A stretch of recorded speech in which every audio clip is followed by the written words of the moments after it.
The Treksperts Inglorious Live Tour 2023 is concluding in Columbus, Ohio, December 1st through the 3rd. And what great guests will be joining us at GalaxyCon? The circle closes. What? The circle closes. The circle closes. Okay. We started at Columbus last year. Okay, and now we're back. And The Flash, Grant Gustin will be there. Daredevil Charlie Cox, Hellboy himself, Ron Perlman, Jonathan Frakes' buddy, Mike Tyson, the great Bill Shatner. Will Shatner fight Tyson? That's the question everybody's asking. Oh, that's the question. And who would I'd like win? to see that. That would be the ultimate fight club. Wow. Forget that the cabaret. That's what they should do at midnight. They should do Tyson versus Shatner. Wow. That'd be like Muhammad Ali versus Superman, wouldn't it? The flying kick alone. That's an illegal move. Community's Joel McHale will be there. Breaking Bad's Giancarlo Esposito. Sean Gunn joining the festivities. Will he be eating a stick of butter? Maybe he will. That's a deep cut. That's a deep cut. That's a specials reference. My God, even I didn't get that at first. Oh, my. Terry Farrell and the Not Visitor will be there. Terry Metalis, Todd Stashwick, so many friends of the podcast will be joining. People named Terry, people named Todd. Anthony Michael Hall, Jeff Combs. You just heard him on the podcast recently. And you'll hear him there again as well. And so many other great guests. So you don't want to miss this fantastic GalaxyCon Columbus. Fantastic. Coming to Ohio, December 1st through 3rd. Discover the magic of GalaxyCon in Columbus, Ohio this December. And we'll see you there.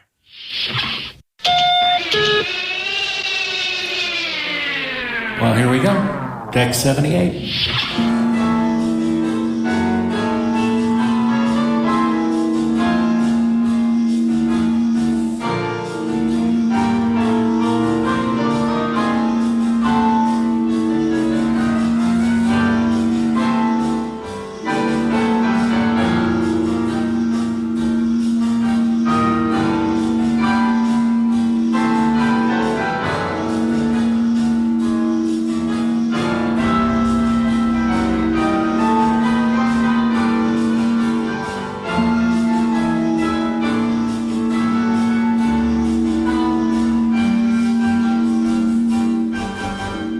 Hey, this is Mark ALTMAN, and we're back on Deck 78 with Steven Melching, Ashley Edward Miller, and Darren R. Doctorman. And aren't we excited? Because we're talking about, because, wherever we go on Deck 78, there we are. You know what we're talking about? You know what we're talking about? Come on, you know what we're talking about. I think they read the title. They read the title. I'm so excited that I'm disappointed that lithium is no longer available on credit. Oh my gosh. Yeah, it's such a shame. I remember seeing this movie for the first time. I had just moved into my dorm my freshman year of college and was just meeting the people in my suite. And I said, hey, let's, why don't we all go to the movies, right? And everybody said, well, what's playing? I said, this movie, Buckaroo Banzai. I want to see that. Because, of course, Starlog had written about it. And they had this ridiculous quote. They called it, what is it? He mentions it in the book. It's hysterical. It's like this ridiculous thing. But anyway, what they, typical hyperbolic, inaccurate Starlog kind of tagline. I can't find it right now, but it was like, I forget what they compared it to. It's the new hero for the mid-'80s. Whatever it was. But anyway, so we went to see it, and half of us loved it, and half of them hated it. And I knew who I was going to be friends with through college after seeing Buckaroo Banzai. That's exactly how it happens. That's funny you mentioned Starlog, because I'm sure that's what inspired me to see it too, even though I was, going out to see genre films regularly at that point. I finally had the ability to drive that year, so I could drive myself to see these weird movies, and I loved it. I saw it in a pretty empty theater with my good high school friend Dave, and I've always loved it. I think probably all of us saw it in a pretty near empty theater. Yeah, absolutely. Well, look, we don't get much into this, but what was interesting too, because it was produced by David Begelman's company. People know David Begelman was involved in the check scandal over at Columbia Pictures. Yeah. And so, Fox didn't own the movie. They were just distributing it. Right. And whenever you're distributing somebody else's films, you tend not to put your A game, because you're getting your distribution fees no matter what. And so I don't think Fox was given their A game when they released this. And, obviously the studio that produced it didn't have a ton of money. And I think after this, that was kind of the end of it. But that's why the chain of title is so messed up, because that company got sold, and then MGM, and so nobody had good chain of title on it because it's been sold so many times. And nobody would admit to it. And nobody would admit to it. From that era that are like that. Weirdly enough, like they tend to be things that Fox produced. I'm not sure why that is, but I know that was the case with Big Trouble in Little China as well. Right. Believe me. Right. Because you worked on the remake for a while with The Rock. Worked on the remake, then, may or may not have attempted to revive that as animation. Right. And it's just, the rights are a mess. You've got a piece of The Rock. And I could smell what he was cooking. That was the weird part. I'm still looking for this Starlog quote. That's how obsessed I am. But I'm not going to find it right now. And we got to get on with this interview because we had a wonderful conversation. The only thing less interesting than watching someone look for a quote is listening to them look for a quote. Well, we have a great conversation coming up with DEWAYNE Todd. DEWAYNE is the author of the Buckaroo Banzai Collectors Compendium. He's a longtime Buckaroo Banzai fan. This book came out last year, and it's a terrific look inside the phenomena that was Buckaroo Banzai, which you don't hear a lot about in pop culture, but unless you're watching the end credits of Free Enterprise. Or you're in my house. And it's the latest issue. Exactly. This is true. Well, it's funny. I just pulled up the September 1984 cover for Starlog magazine, and Buckaroo Banzai has the whole cover. Wow. And on the little, I don't see a tagline on it, but it's like, also inside, Sheena, Star Trek 3, Gremlins, Temple of Doom, Ghostbusters. Right. But the main image is Buckaroo Banzai. Well, they always knew which horse to back. What their finger on the Sheena pulse. Asking for a friend. They had their finger on the pulse. I know that, but that was, I could tell you, as somebody who was editor of a magazine for a long time, that was always one of the most challenging things, was to pick what you thought was going to sell. Right. And I told you, when I was doing my fanzine as a kid, I'll never forget, we were going with Superman 4 for the longest time. And then I saw RoboCop at the last second and decided, let's put RoboCop on the cover instead of Superman 4. And it was one of the better decisions I ever made. Okay, here's the quote. Maybe tell me if this is what you're remembering. Buckaroo Banzai, more super than Superman, more savage than Doc Savage. Yes, that's the quote. Wasn't that worth all the aggravation and the dancing to get to it? Because that's a great quote. And there are exclamation points at the end of each one, too. Yeah, of course, there has to be. How could you not? And it's wrong on both counts. Come on, you don't think it's more savage than Doc Savage? Doc Savage isn't savage at all. That's just his name. But basically anyone is more savage than Doc Savage. So then I guess the quote is right. And I don't know. It might be more super than Superman. Could Superman go through mountains? He could go over mountains. Well, not in Superman 4, he couldn't. Clong. I guess. Anyway, well, this is a great chat that you're in for. So join us as we talk to DEWAYNE Todd about Buckaroo Banzai and his book, The Collector's Companion. We'll be back with a few thoughts after this. And now we're joined by DEWAYNE Todd, who is the author of this wonderful book. I don't know why I'm showing it to you on audio, but it's the Buckaroo Banzai Collectors Compendium. I'm showing the other guys on the podcast what this wonderful book that DEWAYNE wrote. It is one of the few and also fantastic love letters to a movie we all love. So, DEWAYNE, tell me about how you first discovered Buckaroo Banzai and sort of what was your impetus for falling in love with a movie that's now a genuine cult classic, which basically means it made no money, but it's awesome. And did you reach it by way of the eighth dimension? Almost. I found some of my collectibles via a long journey, but I'd heard some of the promotion and excitement about it when the movie was getting ready to be released.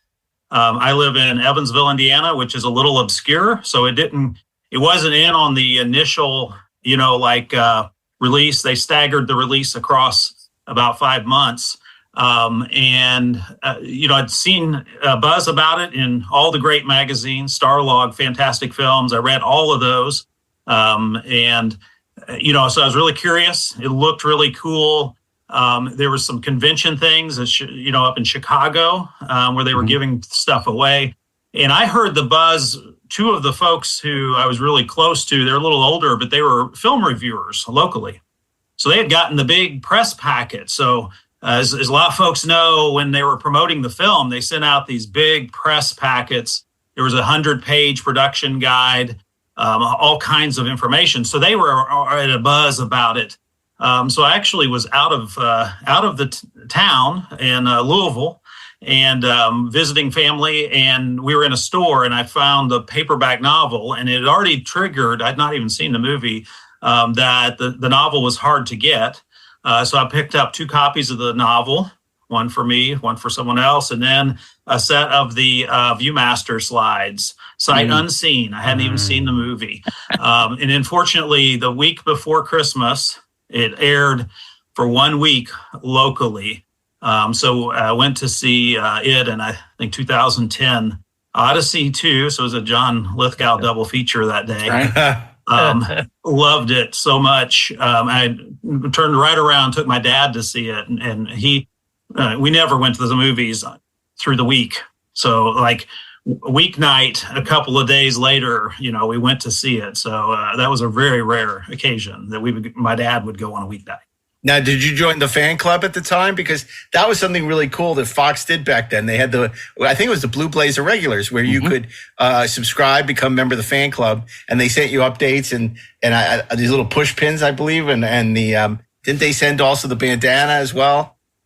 Yeah, they definitely sent I didn't get the bandana that way, but they did they had an address in Starlog magazine. You could write off to join the club. They sent you an initial little packet that had 2 stickers and the little fold lapel pin as Team Banzai, so you could show your support for Buckaroo's team. But they sent you a little packet of information with a production folder, and then there was a set of newsletters that started coming out. They came out for a couple of years. Denise Tathwell, who became Denise Okuda. She was one of the principal organizers of that newsletter, and it was fantastic. It was being pushed by 20th Century Fox when it initially was being released, and it had a lot of behind-the-scenes stuff.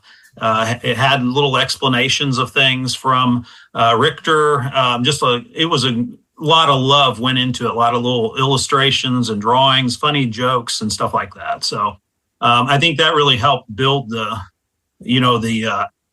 love for the film, all the, exploring more and more details of it. Right. Why do you think that the film didn't perform at the box office? Was it the fact that it was an acquisition for Fox and they didn't put any, real marketing resources? Was it too quirky? What do you think? Because obviously there had been high hopes that this would be a franchise, much like Remo Williams' The Adventure Begins and Ends. Well, unfortunately, it was. To even have the famous end credit about the World Crime League. Yeah. So what do you think happened? I think it all started when they really began to struggle with how do you market this film. So it's a lot of discussion about that. As the film started to reach completion, a lot of the studio executives who had been strong sponsors and were kind of looking forward to maybe not Remo Williams, but Raiders of the Lost Ark. We're going to get this franchise that's like Raiders, or more importantly, James Bond. It's going to be this whole series of things. And they were like, well, this doesn't look like Raiders of the Lost Ark. This looks like something completely different than that. And so there was this struggle. Well, how do you market this? How do you, approach audiences? And throughout, there's a lot of discussion like, well, what is it? What's it about? Is it science fiction? Is it a comedy? Is it a parody? Is it an adventure? It's very hard to define the film. It's very hard to describe the film. Repeatedly, Peter Weller would say, I don't even understand. And, it's kind of like his go-to tagline at this point. It's like, I don't even understand what the movie's about. So I think that combination of it's hard to market, hard to describe exactly what it is. Then you kind of get an ill-fated marketing campaign. So it was originally scheduled for a June release, then July. Then it comes out in August. They decided to do a very limited release, same weekend as the Olympics were kicking off. And, they staggered it. Then they retooled the advertising in October and, got a little boost. But it just never really found the audience, I think, in the theaters and as it was moving around. So a lack of really concentrated focus to get attention to it and on what it was. They did they did an ill-advised Flugelhorn fan direct to it, and they just didn't come through, the Flugelhorn fans. Don't be mean, Darren. Don't be mean. There's no need to be mean. We don't need to be mean. But they forget, you look at that cast now and you think what an extraordinary cast. But of course, at the time, Peter Weller, Alan Barkin, not so much John Lithgow, but, Jeff Goldblum, this cast was not as well known as they would be later in the 80s. So it wasn't like this extraordinary all-star cast. Only in retrospect do you look at it and say, oh my God, how did it, the film not work with that amazing cast? Well, and they were very serious actors. So Peter Weller had gotten a lot of accolades for Shoot the Moon and things like that. John Lithgow, Academy Award nominations for, World According to Garp. Yep. But these are like real dramatic actors. And you got this, totally campy science fiction type of vibe coming off the film, which all do credit. What makes the film so amazing to me is you get this deadpan, they had to have been just dying laughing inside, but they just deadpan deliver these lines and this throughout the whole conversations that are going on. They're just, completely wacky.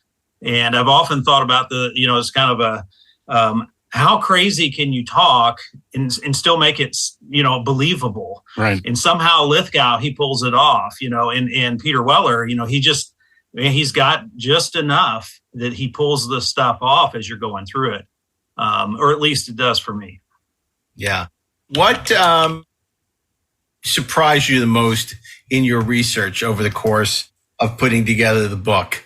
Obviously things you didn't know when you saw the movie for the first time, and the second time and the third time, where like you were really like, wow, I had no idea that this was, maybe this wasn't included in the movie. Obviously, the fact that the movie was cut down, the running time, that wonderful sequence that's on the DVD that was not in the film. What did you learn about the film when you embarked on your archaeological expedition? So I would say, the biggest thing I really found fascinating is how much love and passion the cast and crew had for the film. Mm-hmm. And I think that's why it become, if that resonates with you when you're watching it, it really comes alive. And so, I love the film, watched it, numerous times, started accumulating things. But once I started going, did some interviews, going back, doing a lot of review of interviews that were done at the time. And you see from its origins, 10 years before the film came out was the first draft of the script. And so, already there's this passion about this character and the development of the character. And then as time, goes by, that's how they kind of looped folks in. Peter Weller would say, I didn't understand the script and I wasn't really sure about it until I talked to W.D. Richter. He was passionate. He was excited. He had energy. And he said, I don't know. I just want to be part of the project. Mm-hmm. And multiple actors said that exact same thing.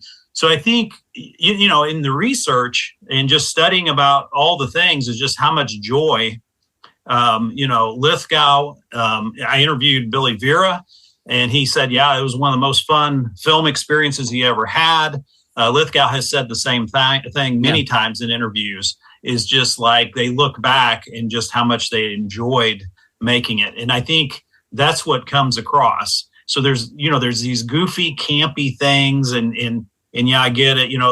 Some of the special effects are really, really cool, and some of them are not so cool, but they fit the film and they're fun. And so I think that carries a lot for me.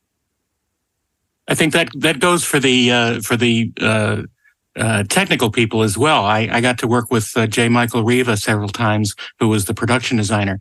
And when I asked him about it, he was just effusive about his love about the project, and so glad that someone actually remembered it, because of course they never got much feedback at the time.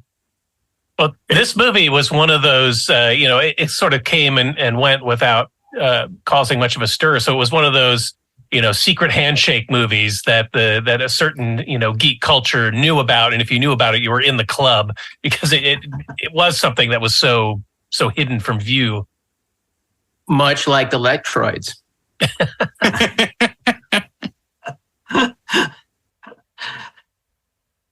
You, obviously you focus a lot on the merchandise, and one of the great pieces of merchandise has to be the novelization by Earl McRausch.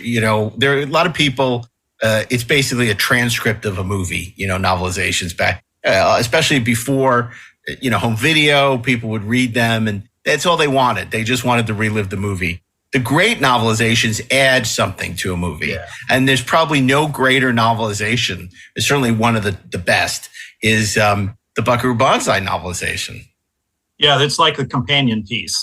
So, he definitely doesn't flow scene by scene, moment by moment as he's going through it, but he just gives you these, perspectives. Repeatedly he's referencing the other adventures that are going on. We know something about this because of Buckaroo Banzai's adventures in Extradition to Hell, and he gives you a little description of Hanoi Shan, and he gives you more background about the Lectroids, and he just packs it in.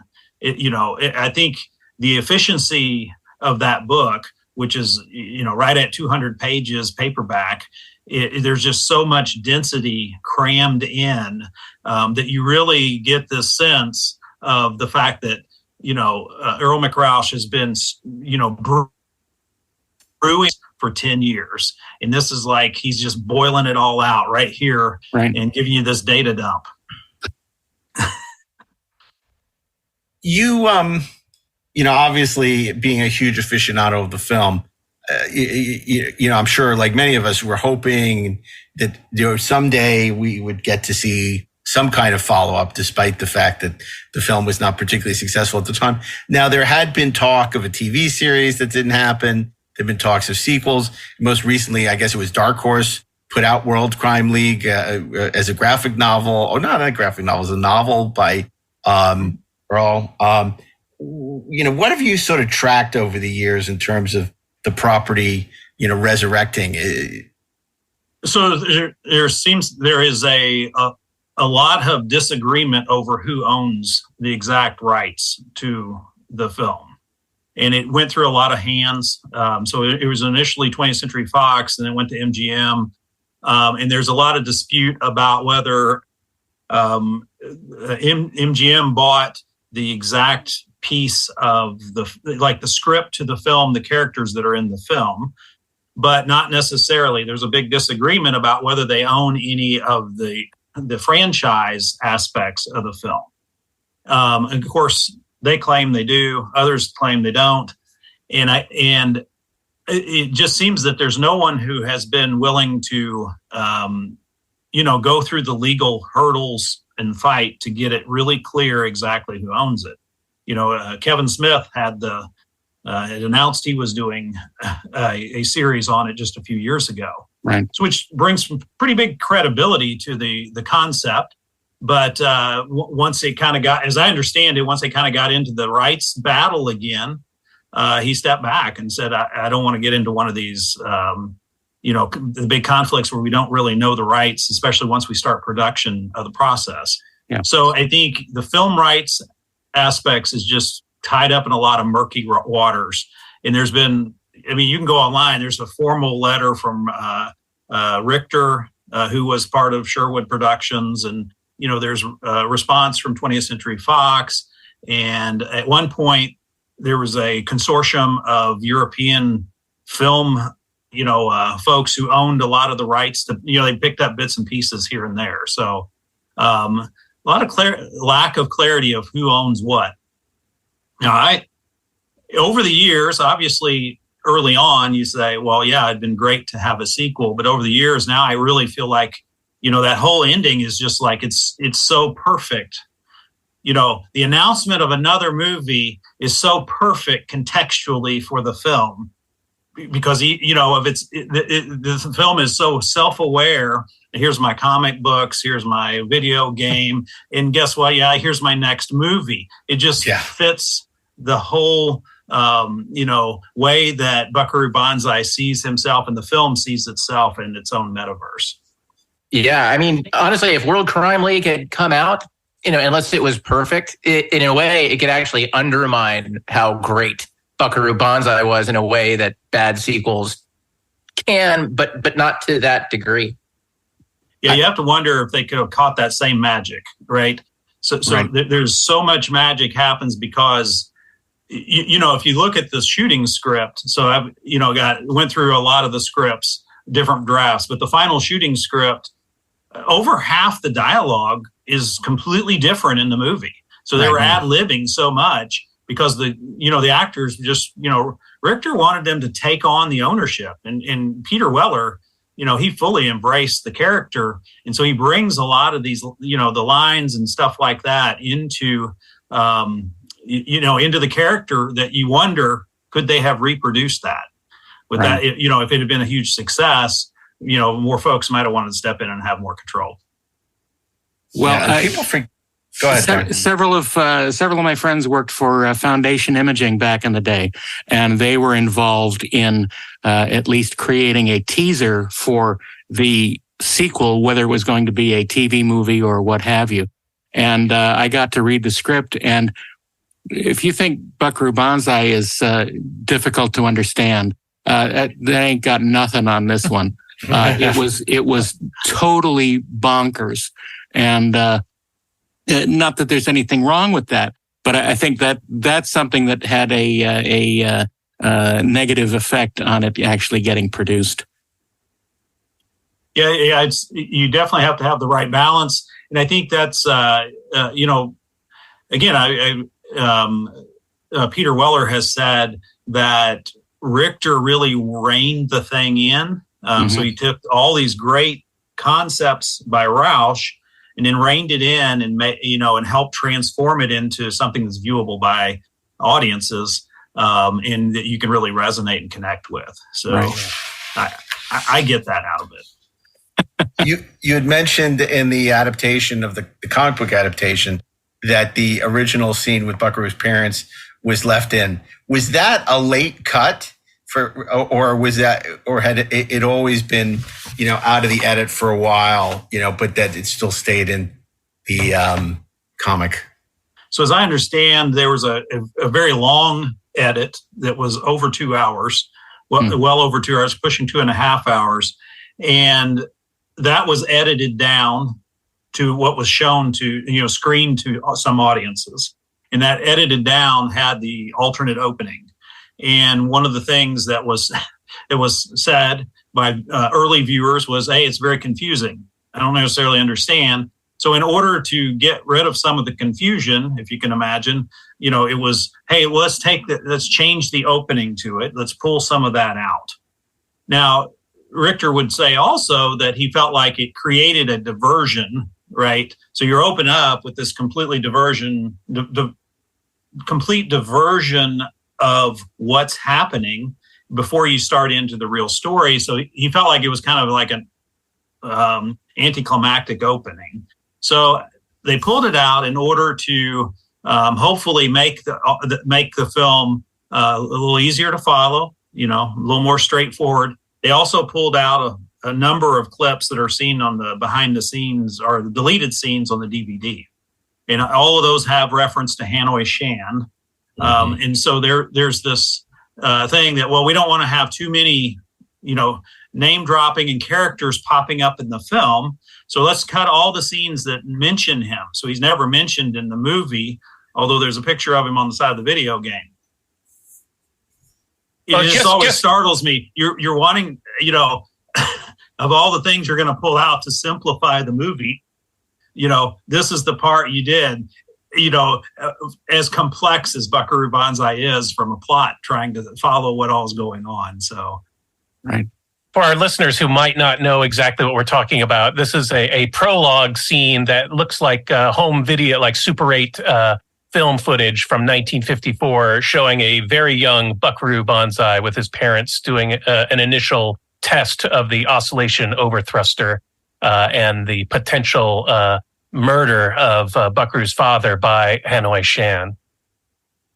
And his mother played by Jamie Lee Curtis. Who I think was dating Michael Riva, and she saw them making the film, and she was so excited. She said, what can I do to be on this film? And I want to I want to be a part of this. It looks fantastic.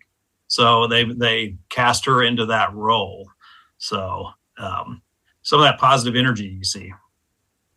When you were doing the book, were you surprised how, for a movie that didn't do particularly well, that didn't have sequels, how much merchandise there actually was? And how much material had been generated, worldwide from the film? So I think there wasn't a lot of merchandise that was, sold publicly for public consumption, but there was an enormous amount of marketing and promotional materials. And I think the reason you see so much is because it's this whole idea of they kept trying to figure out how to market the thing, what kind of advertising. So, to me, it's really interesting. So about almost a year before the film came out, they did a big convention run. So they went through a number of conventions. They had a slide show, 100 and some early production slides.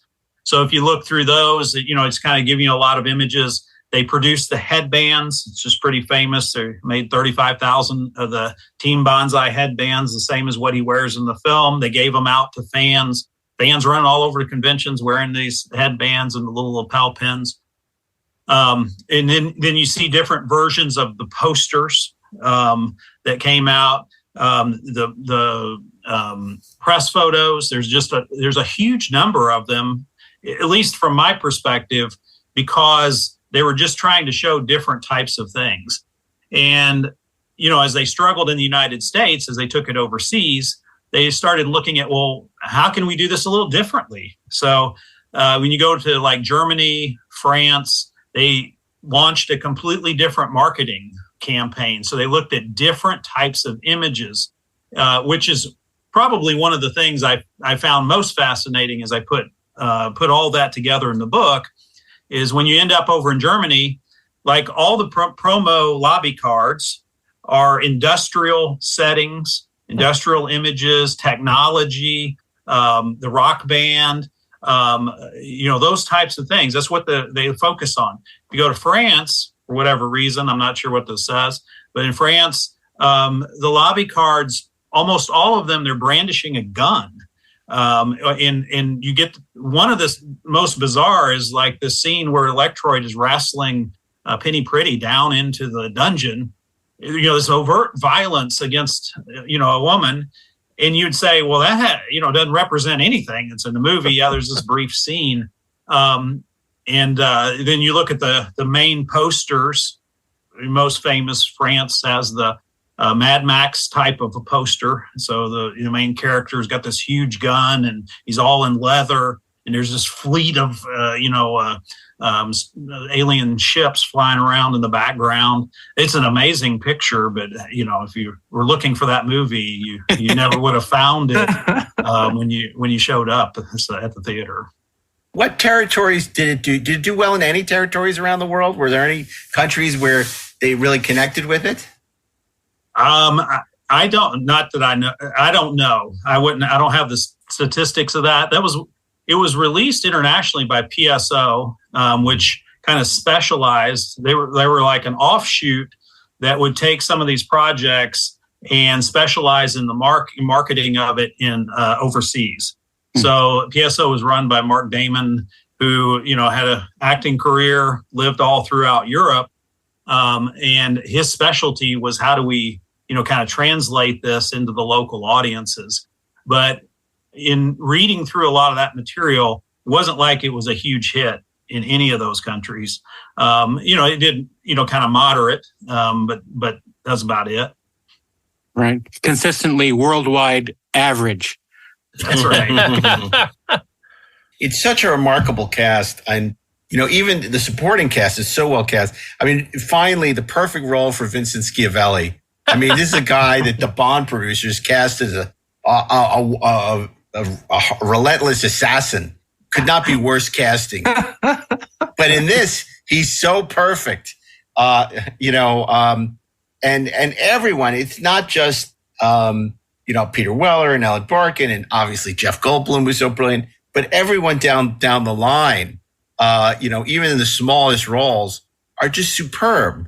Yes. You got a young Jonathan Banks. Yep. Is in it. You've got Ronald Lacey, Tote from Raiders of the Lost Ark, playing the president. You've got one of my favorites, Clancy Brown, in an early big role.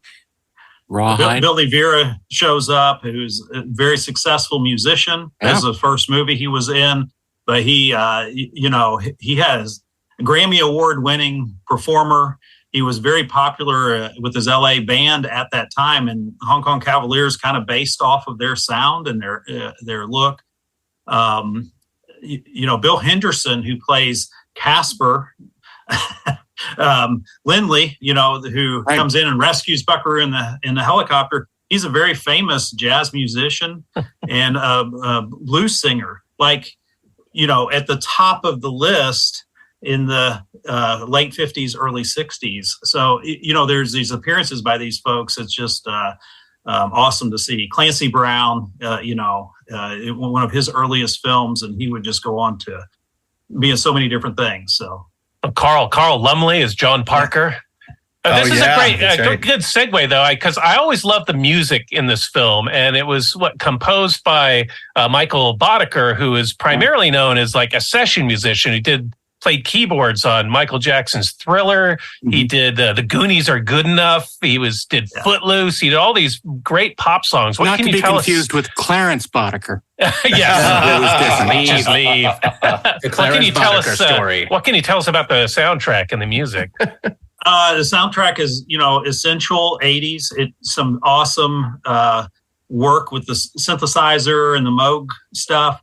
I think there's a little bit of a struggle with the soundtrack because I think the soundtrack for that type of film is a little on the light side. So he has some great fanfare. So everybody knows the ending march is one of the great scenes in any movie. It influenced Wes Anderson. It shows up in other places. But, if you kind of step back and look at the whole movie, at some of the criticisms of it, there's a lot of sequences. There's not really any soundtrack. Right. And so I think, the action isn't the greatest at some of the action sequences. And I think some of the things like you would normally hear good music, like that rousing music or, some type of set the tone types of music is a little bit absent. So I think he definitely has some fantastic pieces in there. Alan Howarth, who worked on some of the sound effects for it. They did work collaboratively together to put some of those things together. Bones Howe actually did the music for the concert scene. So when Buckaroo and his crew are playing in Artie's Artery, he did some of the arrangements for Since I Don't Have You and Rocket 88, some of these great little pieces that are updated to, that early 80s rock sound. So sadly, there is no soundtrack that has been released. Well, no real soundtrack. Yeah, I mean, there's a bootleg. You can get a bootleg. But Michael Boddicker has repeatedly said he has the original tapes, that he's going to do that. Even as recently as just, an interview about 3 years ago, he said, yeah, that's one of my projects I want to get to, but unfortunately it hasn't happened. He did some really cool, there's a 9-minute trailer, like a preview trailer that was shown at film conventions. And it has some other music in it, some nice jazzy synthesizer music. So it'd be great to get that brought in. But unfortunately that bootleg copy has the voiceovers going on and the sound integrated with the music. So you don't get it as an isolated track. So I got to ask you, one thing we didn't talk about, she wrote this great book, but what prompted you to do it? Because obviously you knew you weren't going to, there's not a huge audience out there for it. It's a very vociferous cult, but it's not a very big one. Like, and as you said, there's not a ton of merchandise. There's a lot of promotional material. So what prompted you to sit down and do this? So I would say Genesis was about 10 years ago. Peter Weller was appearing at a convention locally, a very small film convention.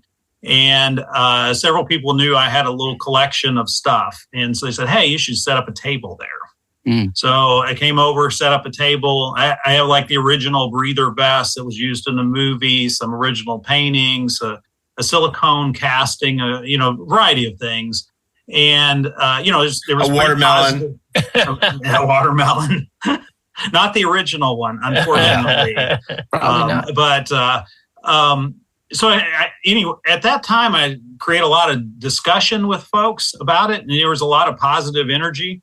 And so that led to kind of doing several panels talking about the film over a few years. And I think one of the things that just occurred to me is I really would like to have all of these images, all the posters, the lobby cards, everything put into one spot. Okay, so this is the book I want sitting on my shelf, so I can grab it and thumb through and find it, because right now it's there's so much that it's just tucked away everywhere. I've got hundreds of slides that were in the promotional and the pre-production process, numerous posters, all these types of things, and so it was just like there's no book about it. You do a little research. There's not very many films. You can go out there and you say, hey, there's no real books written about this film, especially with all the visual stuff. So I, started thinking through that. I wanted to do some interviews. I interviewed Bruce McBroom, which was pretty important. He was the set photographer. He's most famous for shooting Farrah Fawcett in the red bikini. Or swimsuit. But he's a huge, photographer. He did Bo Derek and 10, a lot of movies, but he did set photography for Buckaroo Banzai. So a lot of if you think about it, at that point in time, a lot of what remains in the mind are those still images. Right. Whether it was Starlog magazine or the lobby cards and things like that, because home video was just beginning to break in. And he talked about just how much fun. He said it was just a blast because every day was something completely different, and he could shoot, just wild things, and everybody was having fun and goofing off. And so you get this enormous amount, the jet car, for example, they take a truck, stick a rocket engine on the back of it and, fire it up. What kid doesn't want that? And, so he's got all these pictures of that. Well, that was just like 2 days of, photography. Next thing you know, we're shooting at a nightclub. And then the next thing we're at this big factory. So I think pulling all those things together allowed me to get it into one spot. And, it's not been my primary job. So I've been very fortunate to be able to just pour what I wanted into it and make the book I wanted. So I've had a lot of positive feedback. W.D. Richter sent me an unsolicited email. Just it had a lot of great things. So that was very rewarding in itself. Oh, that's good. So. One of the other memorable things of the movie for me, anyway, was the costume design.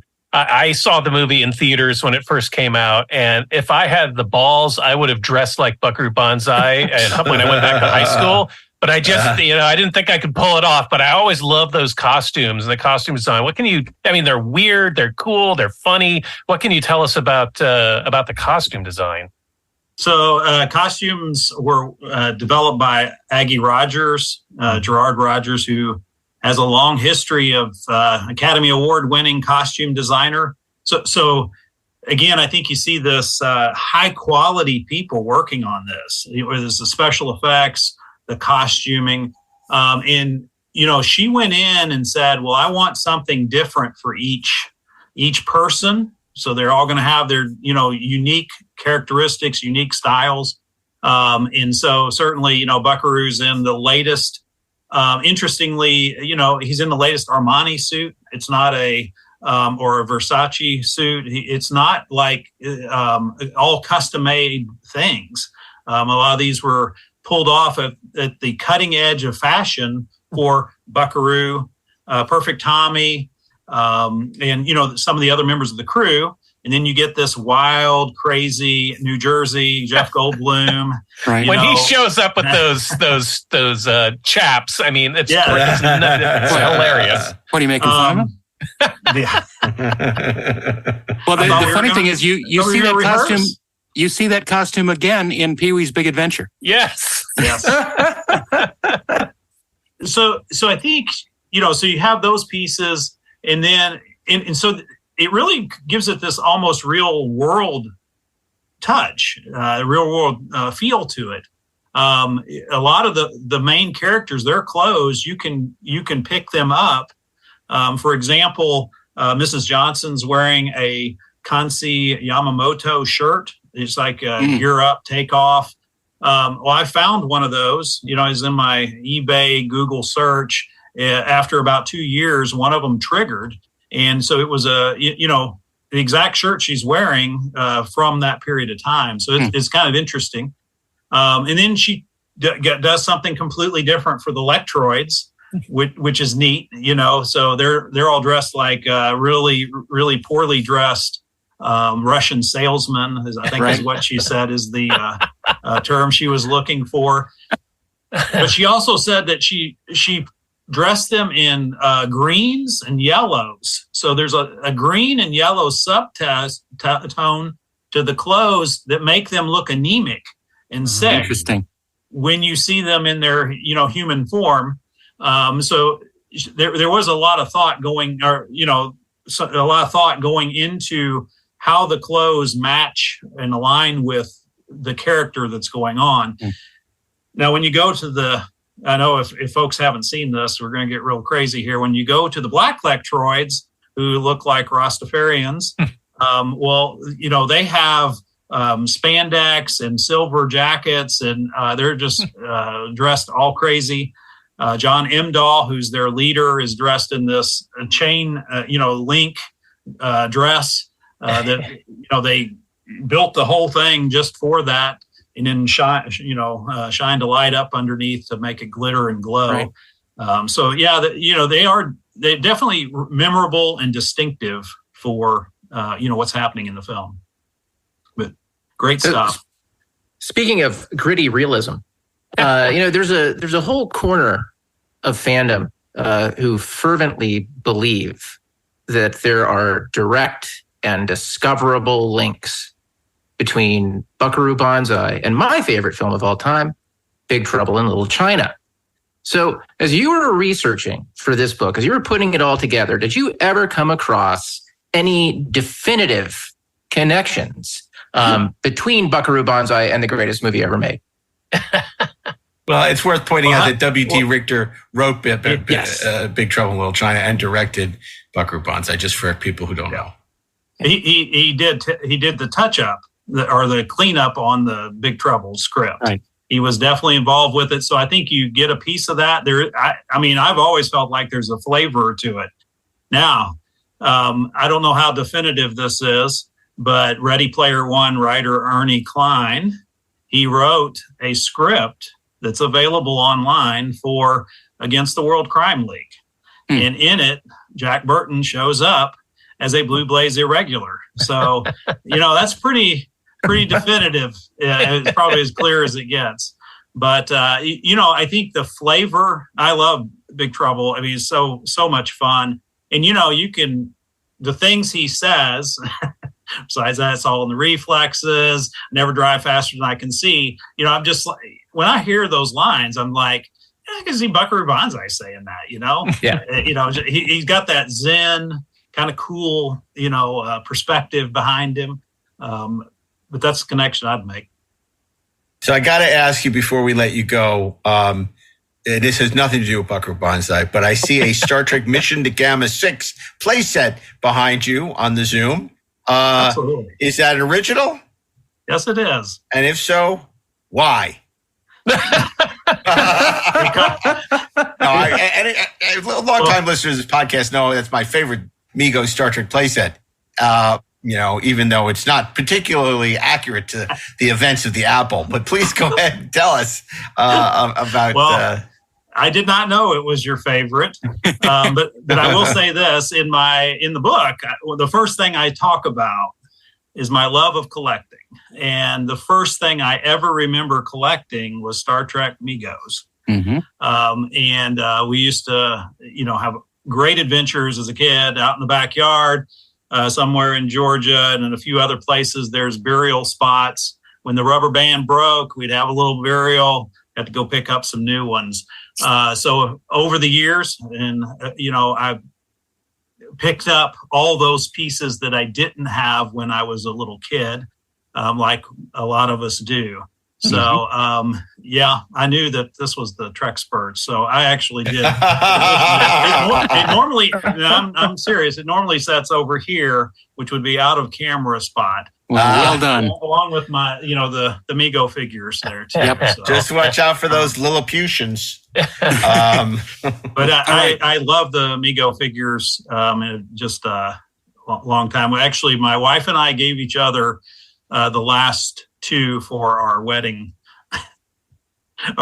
for each other. Last two Obscure, the Andorian, and Telosian. Well, that's when we got married. That's awesome. Listeners have heard me talk about this before, but here is the Gene Roddenberry Mego figure, which is it's a hodgepodge of things, but it's good to have Gene around to run the store.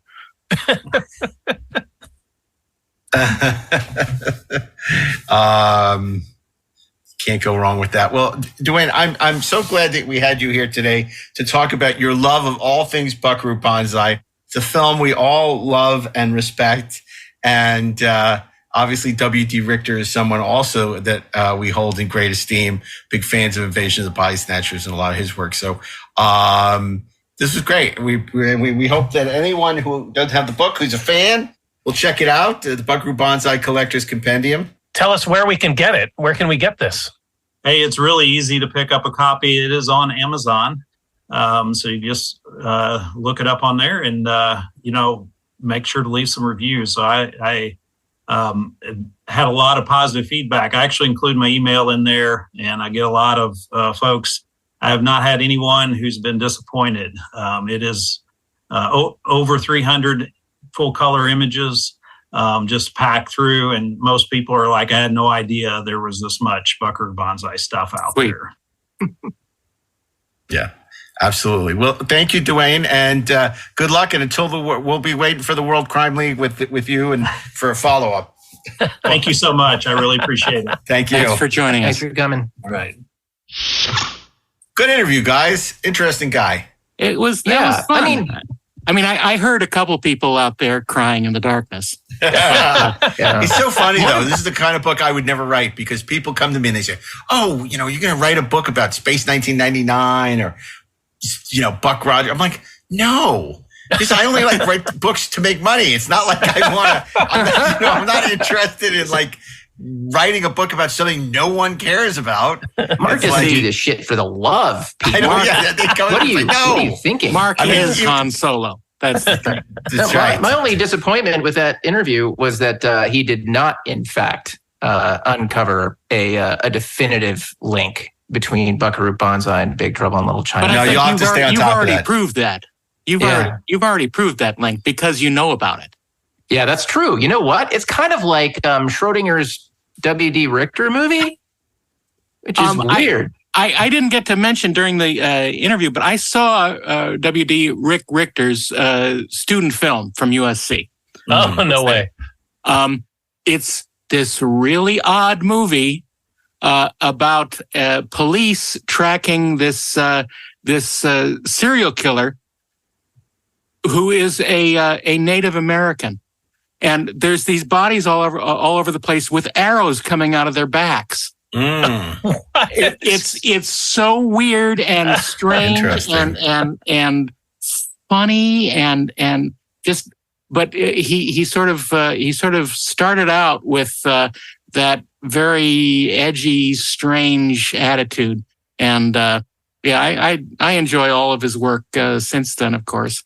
But he's such a great writer. I mean, I love his remake of Invasion of Body Snatchers. Yeah, I love his writing. I like his writing more than his directing. Yeah. But again, he was sort of directing with one hand tied behind his back.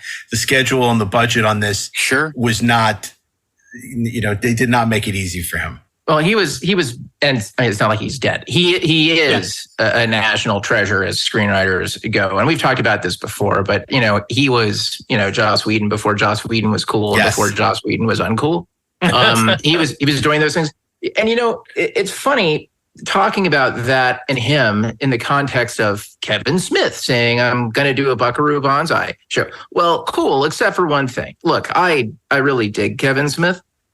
But he is not in any way W.D. Richter. It's not the same sense of humor. It's not the same kind of point of view. W.D. Richter is so dry, and so odd, right? And just such a degree off of reality. I'd rather see David Lynch do it. We gotta try and get W.D. Richter on the show. I'm gonna work on that. I think that would be amazing. There is no try, only do. Let's do it. I'm gonna make a note of that. Well, listen, this is great. Don't tug on that. You never know what it might be attached to.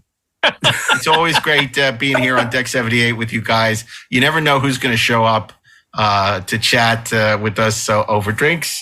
And, we'll be back in 2 weeks with an all new episode. So we look forward to seeing you then as we wind down on our 2024 season. Crazy. But, we'll be back. But until next week, on behalf of all of us, Steve, Ashley, Darren, and myself, what's a good Buckaroo Banzai line to go out on? Remember, wherever you go, there you are. And fire the rockets.